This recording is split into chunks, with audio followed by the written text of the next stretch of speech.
I'm not being around those people. Just stop with all the BS. You are talking about me.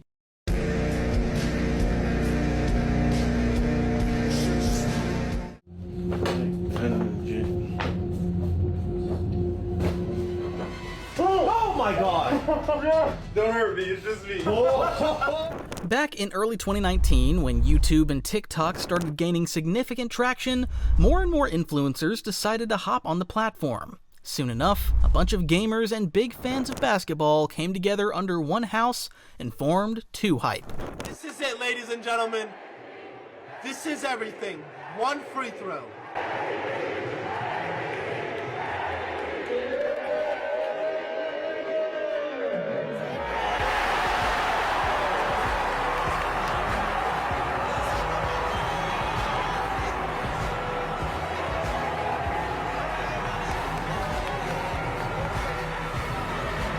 This was definitely the most emotional moment in 2Hype. The crew exploded onto the internet with high-energy basketball challenges, gaming content, and over-the-top group antics. They weren't just another squad of creators like the Hype House or Sway House, they were a carefully curated and branded crew that tapped into sports culture, YouTube trends, and friendship-driven marketing to build a massive, loyal audience. Yo, what's up guys? It's Chris London and welcome to the first official 2Hype channel video. And this has been much requested. I mean, look at all these comments. You guys have been spamming us. Where's the 2Hype house tour? Well, the day has come. It's finally here. Welcome, boys. But while the group's on-camera chemistry made them look inseparable, the reality off-camera was far more complicated. From sudden member departures... Yes, I am leaving 2Hype, and I'm going to be talking about why in this video. and accusations of mismanagement to disputes over revenue and claims of behind-the-scenes tension, 2Hype has faced its share of public drama. This is what I'll say about 2Hype. LSK has reached out to me, so is Jesser. Is cool, right? I'm just telling you right now, two people that have never. Zach, Jidel, never. I'm letting you know this.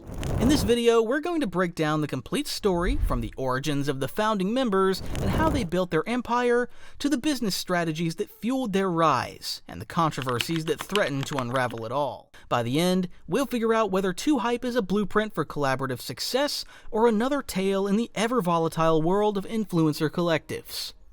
2Hype emerged in May 2019 as a content collective with a clear formula of combining high-energy sports and gaming, especially Madden and NBA 2K. Gaming was a house lifestyle vibe, and the crew boasted a roster of creators with already strong individual followings. But long before 2Hype officially formed, there existed a loose, joyful community of content creators bonded by two things, which was a shared passion for playing NBA 2K and a real, genuine friendship.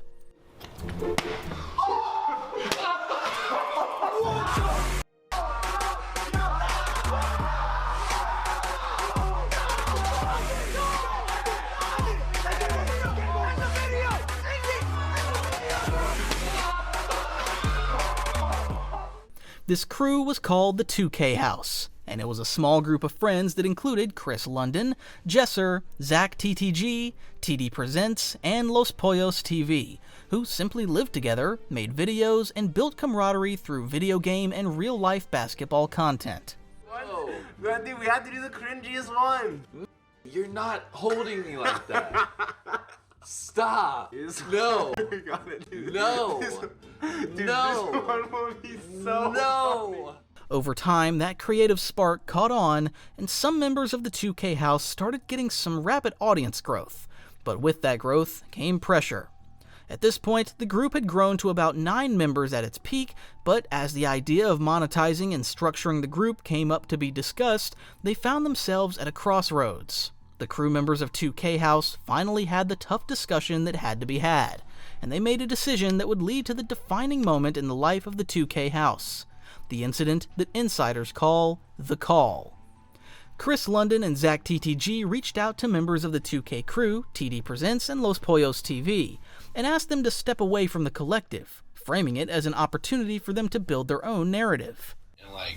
And at a large scale, and we didn't want to just put it the group channel out and stuff, and not have you aware, and then also given that we see, like, we're kind of like foreshadowing, like looking forward to where this movement's going to go, and like we didn't see like you being like a part of it. We also just wanted to like come to you. Like, we'd hope that you could build like your own narrative as to how like we're not like together. Like, you know, we wanted you to like let us know like how you wanted to go about that. Like, are you like, do you plan on?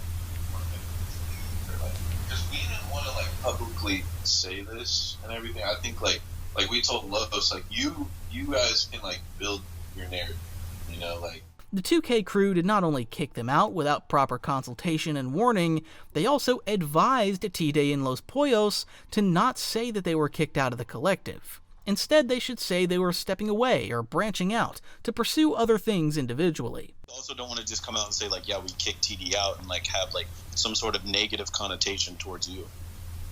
Or have the fans have some negative connotation towards you, because we don't want to affect you in that. And like Cash was saying, like, it's not like, and Chris was saying, it's not like we still can't make videos, like, it's not like you can't come over, or, like, can't play games together, you can't text us whenever you need something, like, we're still boys. But they were assured that they would be able to get access to the house and make videos with the crew at will, too, if they wanted, but they could not be involved in the business end of things. Although behind the scenes, that decision appeared to have been motivated by money and financial benefits. As TD Presents simply put it, trimming the roster meant more equity for each remaining member. The call hurt. The members of the crew were forced into crafting statements about leaving on their own terms, while harboring feelings of betrayal. Los Pollos especially fired back publicly later on Twitter when the team came out to say that they left of their own. He tweeted saying, "All you guys do is lie and contradict yourselves. Like, just be quiet. When you all group FaceTime me to kick me out, you literally said it's not personal. It's because of business that me and my brand don't align with the direction of the group. Keep lying." This just confirmed that he was actually shown the door, and for the case of TD Presents, Los Pollos claims it was personal and was due to the fact that he did not show up for video shoots. Even on Reddit, fan discussions around the subject echoed in the subs, and the general sentiment was suspicion over the sudden elimination of the crew members. One fan writes, "Basically, 2Hype consists of 6 people. Mopey is an OG. 2Hype has also lost 3 other members. Los, Mal, and TD. It's clear something strange is happening." With the 2K house shrinking, the real 2Hype started to take shape. The remaining crew from the 2K house, Jesser, Jeedle, LSK, Zach TTG, Cash Nasty, and later Moochie, officially became the core of a tight, focused squad aimed at building a content brand, not just friendship. After the infamous call where the group splintered, the remaining members doubled down on their vision. The idea was simple but ambitious: to build a gaming and basketball entertainment collective that could compete with the likes of FaZe Clan while keeping the focus on NBA 2K and the basketball lifestyle content. NBA 2K be lit.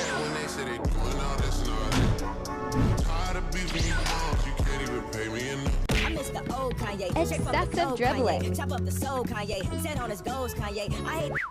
Trying to inbound. Unlike random collaborations, 2Hype was branded as a crew, with consistent appearances across each other's channels, giving viewers a sense of community and continuity.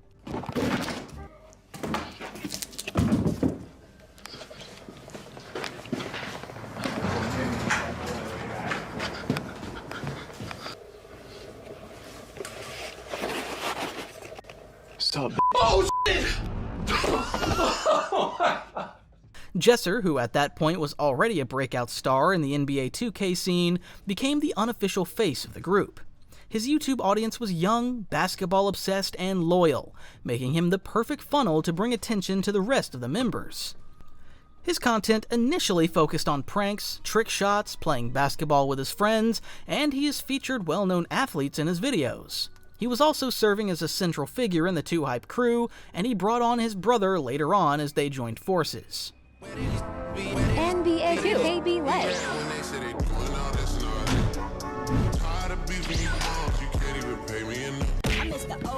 Excessive dribbling. Jeedle Reedle, who is Jesser's older brother, was also a member of 2Hype thanks to Jesser. Jeedle's content in the house revolved around his gaming content, including his gaming playthroughs, hacks, montage, and overall sports content.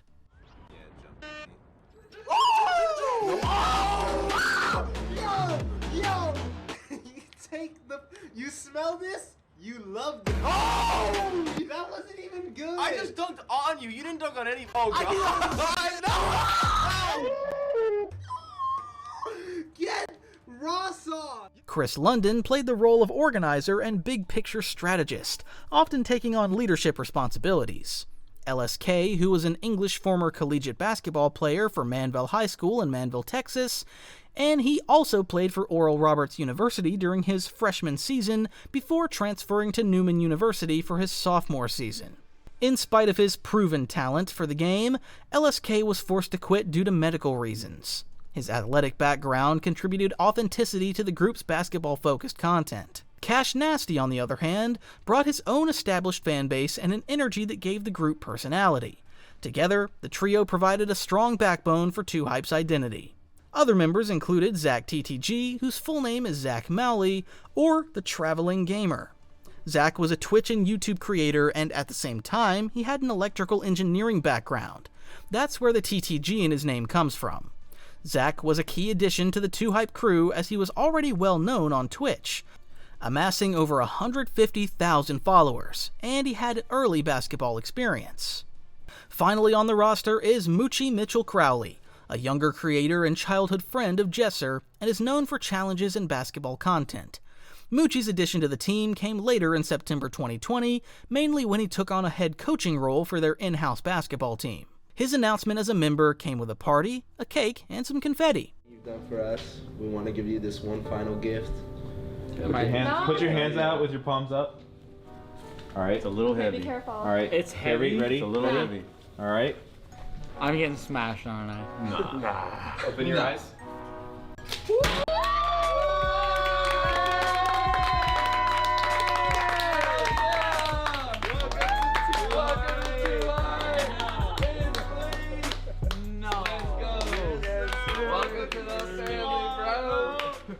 Let's go. 7th and final member. Yes, sir. Bro, you make the group complete, man. We had to, bro. What made 2Hype unique wasn't just the personalities, it was that coupled with the dynamic of blending gaming, basketball challenges, and lifestyle content into one package. Instead of just sitting behind screens playing NBA 2K all day, they added diversity by also filming IRL basketball games, skits, and group challenges.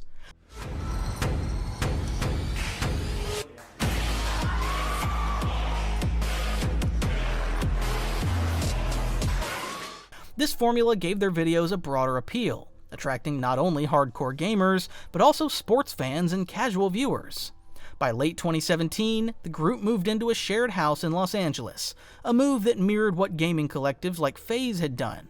Yo, what's up, guys? It's Chris London, and welcome to the first official 2Hype channel video. And this has been much requested. I mean, look at all these comments. You guys have been spamming us. Where's the 2Hype house tour? Well, the day has come. It's finally here. Welcome, boys. You know, just to start things off, I gotta show you one of my favorite additions to this new crib. This decision gave them consistency, chemistry, and the ability to pump out content at a much faster pace. Living together also reinforced the sense of family that fans felt when watching them. Right now, we're over at the guest house. This is where James stays, aka Jida. Let's go say what's up. All right, here's James's little patio chill spot. Hello, hello. What's good? Hey. Give us a little quick little tour. All right, well, first, this is Cookie, the newest dog of the house. Aww. In hindsight, the early years of 2Hype were their golden years of its existence. The crew's growth was steady. Their collaborations felt organic, and their bond seemed genuine. But even in these early days, cracks were forming. The way the group had been formed, by cutting out old friends during that pivotal call, set a precedent. Those left out never forgot, and some fans carried that resentment, criticizing 2Hype for being more business-driven than friendship-driven from the start. But regardless of how it began, the formula worked. By 2018, 2Hype was pulling millions of views collectively, building a reputation as one of the most dominant collectives in the YouTube basketball and gaming scene. Shortly after formation of the new crew, 2Hype quickly became one of the fastest rising collectives on YouTube. What separated them from the pack wasn't just their personalities, but the way they combined the powerful formulas of gaming accessibility, the hype of sports challenges, and the relatability of friendship-based content. Their group channel quickly became a magnet for young viewers. By mid-2020, the channel had already passed 1 million subscribers, an impressive feat considering that each member was also running their own personal channels too, some of which were pulling hundreds of thousands of views per upload. Their basketball challenges in particular became a signature. Videos like 2Hype $10,000 Knockout Basketball Challenge or Hide and Seek in the 2Hype House regularly crossed millions of views. Today, I've brought my fellow contestants and we'll be competing in a 3-point challenge for $10,000 in this case. Okay, boys, yes. The more you around, you might find out that there's actually $10,000 in here. Worth of could be cash, could be, Make sure you guys stick to the end of the video because I will be doing a giveaway and it really depends on if I win or not, how big that giveaway is going to be. As they were blending competitions with humor in a way that made their content both thrilling and approachable. While in an era where YouTube was flooded with generic vlogs and faceless gaming uploads, 2Hype managed to stand out by making every video feel like an event. The collective energy also amplified each member's brand. Jesser became the face, Chris London brought in the size and personality, Cash Nasty leaned into his loud, obnoxious comedic flair, and Zach TTG balanced gaming with IRL sports. For fans, each video felt like a reality show episode where the chemistry was as important as the competition. By the late 2020, the hype wasn't just fan-driven, it was also promoted by corporations too. The group then inked a deal with 100 Thieves, which was one of the biggest esports and lifestyle brands in the world. As Jesser put it, this partnership was supposed to give them the infrastructure to take things to the next level in terms of production and reach. Also, as a part of 100 Thieves, 2Hype now got access to the organization's resources for video production, sales, and brand sponsorships, even merch development. That moment was seen as validation, as 2Hype wasn't just a YouTube friend group anymore, they were becoming a business entity with brand recognition in mainstream gaming and sports culture. The move was well received among fans as well, as they saw just how the two brands could combine to make a bomb team. This caused excitement to brew. And the numbers reflected that. Their group channel climbed into the hundreds of millions of views overall, while Jesser alone was pulling 2 to 3 million views consistently on uploads. Their popularity even transcended YouTube as 2Hype started getting traction even on Twitch, Twitter, and Instagram, turning their brand into a cultural reference point for fans of basketball and gaming.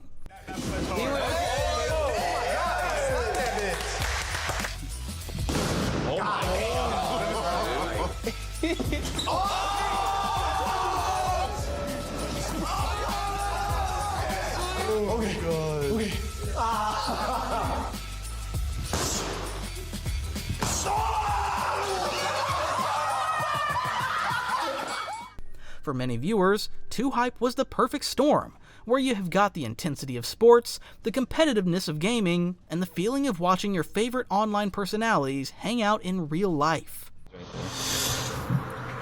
Just right by your leg. Yeah.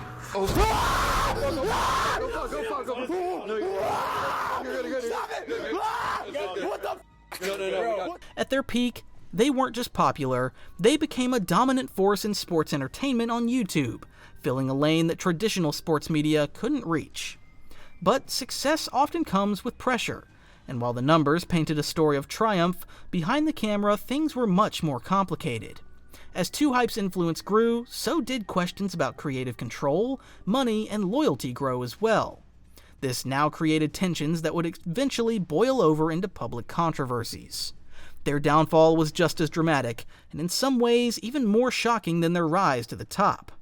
What had looked like a tight-knit brotherhood of creators began to unravel in late 2020, when cracks started showing both on and off camera. The biggest and most public controversy came with the departure of Mopey, one of the group's founding members. In December 2020, Mopey dropped a bombshell video on YouTube where he announced that he was leaving 2Hype, and almost immediately fans began speculating about behind-the-scenes drama. Yes, I am leaving 2Hype, and I'm going to be talking about why in this video. Before getting into things, I want to make a few things clear. First few being that I turned down being in the 100 Thieves deal, and I chose to leave 2Hype. Initially, the narrative seemed simple. Mopey was just stepping away to focus on his mental health. But within days, things got ugly. In Mopey's video, he dropped a series of bombshell claims about the group. He started the video by addressing the fact that he was not doing this for the money or clout, instead assuring viewers that he had serious issues. Making this video for money or clout, you are sadly mistaken, because I walked away from so much money. You guys have no idea, so much money, and so much clout too, because I'm not about, like, I could have faked it. And gone along with everything and been a part of 100 Thieves. I would have loved to be a part of 100 Thieves. And that would have been a lot of money too. But no, I'm not doing it. He accused several members of being fake friends, exploiting him for content, and pushing him out when he was at his lowest point. I want to stay strong and make content and happily get back into it. But yeah, being around these guys, my passion has been completely just destroyed. Like, it has not been fun. He also showed screenshots from the 2Hype group chat, where he had just shared with the crew that he was taking a week-long break from recording videos, saying that he had just quit vaping and had curbed the drinking problem that he was developing. He just needed some more time to sort out taxes and some other bank stuff that he had been putting off for a while now. The response he got was only a thumbs up from someone in the group, and they immediately went on with discussing content plans and whatnot. As if that was not enough, his own best friend from childhood, Jesser, came into his DM after he just sent that text. Not to talk to him about what he just shared or anything of the sort. He acknowledged that he saw the message and just went on to ask him to be in his video he was shooting that weekend. This kind of treatment is one of the reasons that Mopey fast-tracked his exit from the crew. He also suggested that 2Hype wasn't as wholesome behind the camera as their videos made it seem. And he also added that he received a cease and desist letter from the crew to warn him about what he might say about them after he made the tweet calling them the L-Hype crew. I'm leaving. I have no clue what I'm going to do, but I am not being around those people. And getting into talking about everything, they sent me a cease and desist letter, so I do need to be careful with what I'm saying because they're threatening to sue me. I've literally only said L-Hype, and I'll be making a video, and they're already sending me a cease and desist letter. Like, what does that tell you? Like, they're willing to do and say anything. I'll be going into a lot more later about that, but... For fans who had watched the group grow together, this was devastating. Others called him out, saying that he was lying and that they did not believe him. On social media, the fallout turned into an all-out war. Hashtags like FreeMopey trended on Twitter as fans rallied behind him, painting the rest of 2Hype as villains who had betrayed one of their own. The backlash was so strong that even non-fans were drawn into the drama. People who had never watched a 2Hype video were even aware of the implosion as it was trending for days. The rest of the group quickly responded to Mopey's video. First up was his childhood friend Jesser. In his video, he first of all addressed Mopey's recent absence, saying that he had reached out to Mopey's parents and brother to know his whereabouts and that they were all worried about him. Alright y'all, before we get into the video, I just want to talk to y'all because of everything that's been happening. Obviously, Tyler hasn't been around the last couple months, really, like uploading or on social media. He's been going through a lot mentally. Been fighting some serious demons. I'm not going to go too in-depth on that as his personal thing, but Tyler, I'm worried about you, dude. Like I said, I would take this whole thing offline. I reached out to your mom, expressing my worries. I talked to your brother for an hour, bro. He's really worried about you. Like, you've been hiding things from him. Tyler, I tried calling you. Please just call me back. You don't respond to me or the guys. Like, we want to help you. I'm not gonna go in depth. It's very personal, all of this stuff. Like, Tyler, I literally saw you the other day after this happened. I told you I loved you, bro. You hugged me and then you don't respond to me. I haven't been able to sleep at night. Like, all I've tried to do is help this man. For the whole video, Jesser also failed to narrate the exact ordeal that went on with the crew and what exactly caused the fallout of the crew and Mopey. He just talked about how he loved him and wanted to hear from him again. This now caused fans to start sympathizing with Jesser and become worried for Mopey. But then Mopey made another video in response to debunk the claims Jesser made about his mental health in his video. He said it was all false and an act by Jesser to protect his public image. He also clearly says that their claims that he's fighting demons were false, and they were the only demons that he was fighting with. Just get watery, like it's an act. It's all a manipulation act. He does not care. He only cares because he wants to uphold his online image. That's all he cares about. That's all they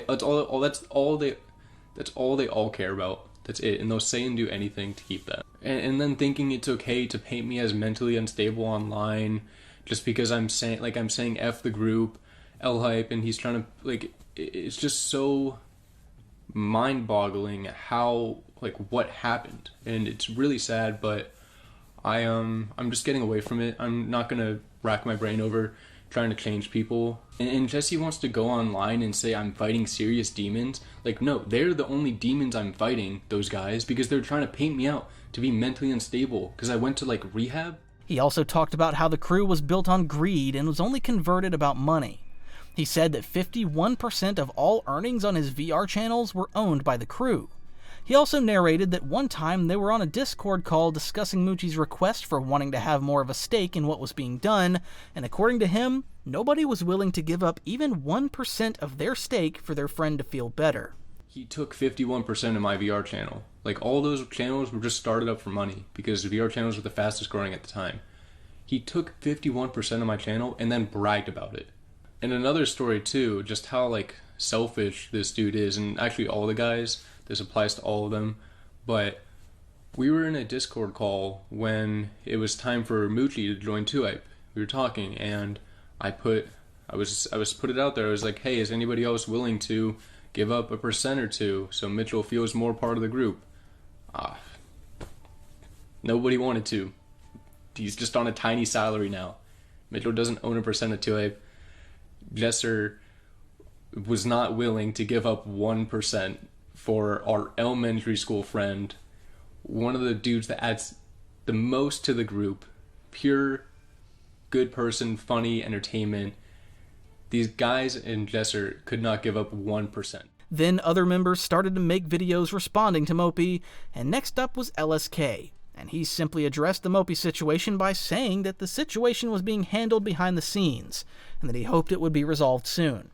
He also added that Mopey decided to leave because he did not like the direction that the group was heading in, and that he did not want to be a part of the deal with 100 Thieves. And LSK adds that he was allowed to and was not forced to do anything that he did not want to. To mention, and I'm not going to mention Mopey in that situation because that is being handled, and I hope will be resolved offline. He did leave, but we never wanted him to leave. We wanted him in, even in the 100 Thieves, but he didn't want to. We didn't make him do anything that he didn't want to, and that's what's happening. And unfortunately, it's being misled into something that it's not, but that's for another time. The third member of the group that made a video was Cash Nasty, and he just doubled down on the point that LSK made, talking about how the issue is being resolved behind the scenes and that discussions were being made. What's going on behind the scenes, we are, as a group, y'all, we are handling it together, man. We've been having talks and everything behind the camera, y'all, just to make sure, like, let you guys know I'm not acting oblivious to it. You know what I mean? I've been know what's going on. Just trust me, y'all. It's not as bad as it seems. We're trying to get everything, like, steamed out. You know, just everybody as a, not even as a group, just individually, man. You know what I mean? No man is perfect. Hell, God, I tell you right now, bro, right? If he go digging too far for me, you gonna find shit, man. I'm not perfect, bro. I'm never gonna sit right here and tell you guys that Cash Nasty, bro, I can't even give you a full, complete sentence without stuttering sometimes, bro. You feel me, bro? I'm not perfect, bro. Much later, though, Cash appeared in an interview and was asked about the drama that unfolded between Mopey and Jesser. Mel, appearing on the Lobby podcast, called the situation one of two friends who were just at different stages in their lives and couldn't reconcile. The Mopey situation, bro, I feel like that was more personally with, I feel like my perspective. Because me, when that whole drama shit going on, bro, I try to stay out of it, I ain't want to hear it, man. You know, I did my little video, bro. I was beating around the bush. I'm like, I don't know what really is the gist of it. I feel like it was more like childhood friends, one person going one path, and the other person going another path, and one person just not seeing the exact same view as a person. Not knowing this person going this path right here is still going to bring you with this person. It's not that they're outgrowing. It's just that, hey, I'm going this direction right here. We all can go here. If we manifest this right. At the end of the day, the crew's explanations did little to calm the storm. Fans stayed confused and partly enraged, and the damage was already done. For many viewers, the image of 2Hype as a family was permanently shattered. And this wasn't the only controversy. Around the same time, another controversy came from fan treatment. Some longtime viewers accused the group of selling out once they signed with 100 Thieves, claiming that their videos lost the raw, organic energy that had made them popular in the first place. Instead of friends messing around, some fans felt like they were watching a polished corporate product. For an audience that had grown attached to their authenticity, this shift was jarring. All of these controversies were battling a credibility crisis. Every new upload had comment sections flooded with free Mopey messages or reminders of their old tweets. Their fanbase, once unified, was now fractured. From a business perspective, 2Hype still looked successful. Their videos continued to rack up millions of views, and their collaboration with 100 Thieves gave them legitimacy. But from a cultural perspective, the magic was gone. What had once felt like a brotherhood now looked like a business arrangement riddled with bad blood. In short, the controversies and fallout exposed the darker side of YouTube collectives. Fans realized that behind the staged basketball challenges and viral gaming videos were very real issues of loyalty, money, and personal struggles. And once that curtain was pulled back, it was impossible to see 2Hype the same way again. When the dust settled, the question on everyone's mind was simple. What's next for 2Hype? Could the group survive such a public implosion? Or was this the beginning of the end? The short answer is yes, 2Hype survived, but it was never quite the same again. For starters, the group tried to carry on without Mopey. They continued making content under the 2Hype banner, uploading their usual mix of basketball challenges, gaming, and lifestyle videos. The numbers were still strong, but it was nothing near as much as they had at their prime. Even the fans who once blindly supported the group now viewed them with suspicion. Individually, the crew members' careers began to branch out as time went on. Cash Nasty leaned into streaming on Twitch, where his big personality and loyal fanbase kept him afloat regardless of 2Hype's controversies. Jesser arguably thrived the most out of any other member. He was already the most popular member of 2Hype at its prime, so he capitalized on that. He extended his brand, continued pumping out content, and even collaborated with major NBA players like Giannis Antetokounmpo and brands. These 6 people are all claiming to be NBA players, but only one of them is telling the truth. I will be hosting. Now let's bring out the judges. Oh my God. First impressions. Number 5. Number 5 already. Grant Williams. Number 1 is Grant Williams. Grant Williams? Yeah. You never know. It could be. Nah, he has braids. That's not him. His career trajectory made it clear that with or without 2Hype, he was a star. Chris London and Jeetle continued building their individual channels, though both had to deal with lingering criticism about their role in the Mopey fallout. Do you think you could dunk over NBA superstar Stephen Curry? Stephen Curry has a standing height of 6'2", about 3 inches taller than me, but he has a standing reach of 8'1". That puts him about a foot lower than a 9-foot rim. He also has a 35-inch vertical, which brings his total height to 11 foot flat. Chris's position is more complicated though. As he was the de facto leader and manager of 2Hype, many fans blamed him for the fallout. He also faced accusations of favoritism, shady business decisions, and his treatment of former members like TD and Los Pollos TV damaged his reputation. I was thinking about 2Hype the other day. I was really thinking about it, bro. I just wish that I wasn't like as young and like inexperienced with life as I was during that time. Because I really think it could have been something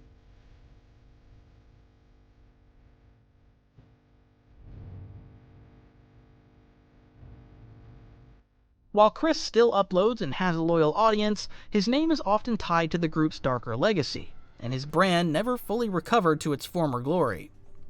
Zach TTG and TD, before his earlier departure, maintained smaller but steady audiences, proving they could exist outside the collective structure.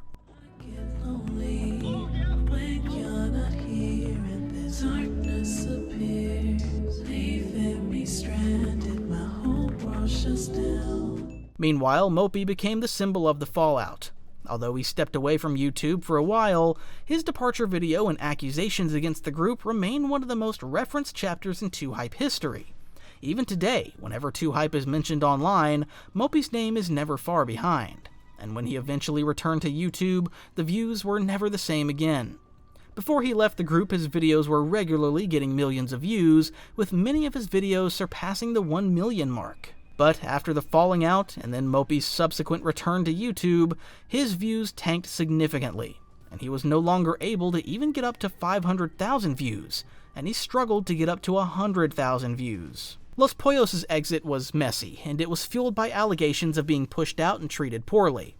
While he never reached the same heights as 2Hype in terms of visibility, he has managed to maintain a smaller but loyal fan base. His post-2Hype narrative is defined less by his content and more by their roles in exposing the fractures within the group. Los Pollos especially made several videos and granted interviews to talk about 2Hype and its fallout. This is what I'll say about 2Hype. LSK has reached out to me, so is Jesser. Is cool, right? I'm just telling you right now, two people that have never, Zach, Jidel, never. I'm letting you know this. And Jidel ruined the fucking group, okay? Jidel ruined 2Hype. So you're sitting here, do this. I'm not doing shit. I'm not doing shit. When arguably two of the worst, literally reasons. Like, dude, nah, bro. Never, not one time. From a wider perspective, the controversy revealed something deeper about YouTube collectives. The fact that they're fragile by design. Groups like 2Hype are built on friendship, but also on business, money, and contracts. Once those two sides clash, once business decisions outweigh loyalty, it often leads to betrayal, resentment, and public drama. In 2Hype's case, their attempt to scale into a brand backed by 100 Thieves may have pushed them further into professionalism, but at the cost of the genuine bond that drew fans in. Despite the controversies, it's worth noting that 2Hype didn't completely collapse. They remain part of the 100 Thieves ecosystem, and their videos still generate millions of views. But their legacy is complicated. On one hand, they proved that the group of friends with cameras could become internet superstars and build a brand that rivaled esports organizations. On the other, their story serves as a cautionary tale about how quickly success can corrode friendships, and how once fans sense that betrayal, the damage is permanent. The family image they once sold is gone. What's left is a group that survived, but only as a shadow of its former self. When looking back on 2Hype, their story is bigger than just a group of friends falling out. It's about what they represented in the broader YouTube ecosystem, and how their rise and controversies left a permanent mark on the platform. At their peak, 2Hype wasn't just a YouTube collective, they were a blueprint. They showed that creators could pool their audiences, share resources, and essentially create their own production company without the backing of Hollywood or a major media corporation. Their model influenced countless other groups across YouTube, from gaming collectives like Nelk's Full Send Crew to sports-focused creators who saw an opening in the basketball lifestyle niche. But the 2Hype story also revealed the shortcomings of such groups. Fans were initially drawn to the idea that these were real friends hanging out and having fun. But as money, sponsorships, and brand deals entered the equation, it became increasingly clear that 2Hype was also a business. And businesses operate with hierarchies, contracts, and ruthless decisions. This blurred line between friendship and business is what ultimately fractured the group. Comparisons are often made between 2Hype and other collectives like the Sidemen in the UK or FaZe Clan in the esports world. The Sidemen, for example, faced similar pressures, but managed to maintain their authenticity and keep drama behind closed doors. In contrast, 2Hype's internal conflict spilled into the public eye. And once fans realized not everything was as genuine as it seemed, the damage to their reputation was irreparable. Still, it would be unfair to dismiss their impact. 2Hype carved out a unique space that merged basketball, gaming, and lifestyle content in a way few others managed. Their collaborations with NBA stars, their crossover appeal, and their ability to generate millions of views off seemingly simple challenges proved just how powerful a collective can be when it strikes the right balance of personality and content. Today, their legacy is twofold. It is as much a success story that proved the model works. A group of friends can band together, grow massive, and even attract partnerships with powerhouse organizations like 100 Thieves. It is also a cautionary tale that shows how fragile that success is when the bonds of trust and loyalty are broken. In the end, 2Hype will always be remembered as one of the most influential YouTube groups in the basketball and gaming space. But just as much as their success, their controversies and fallouts are now inseparable from their story. For future collectives looking to replicate their formula, 2Hype stands as both an inspiration and a warning. Collectively, the members of 2Hype have taken different paths, some thriving, some fading, and some permanently linked to the controversies that ended the group. What's clear, though, is that none of them have truly escaped the legacy of 2Hype. Whether as a badge of honor or a stain on their reputation, the group continues to follow them. 2Hype's story is one of rapid success, fractured trust, and the cost of trying to turn friendships into business. At their peak, they built one of the most recognizable brands in YouTube basketball, pulling millions of views and connecting directly with NBA culture. But behind the scenes, power struggles, poor communication, and accusations of mistreatment tore the group apart. Some members like Jesser and Cash managed to sustain their careers. Others like Mopey and TD became symbols of what went wrong, remembered more for their exits than their content. And for Chris London, his role as leader left him permanently tied to the group's controversies. In the end, 2Hype became a cautionary tale. They proved just how far a collective could go on YouTube, but also how quickly things can collapse when money, management, and loyalty clash. Their rise and fall remains one of the clearest examples of the fragile balance between friendship and business in online entertainment.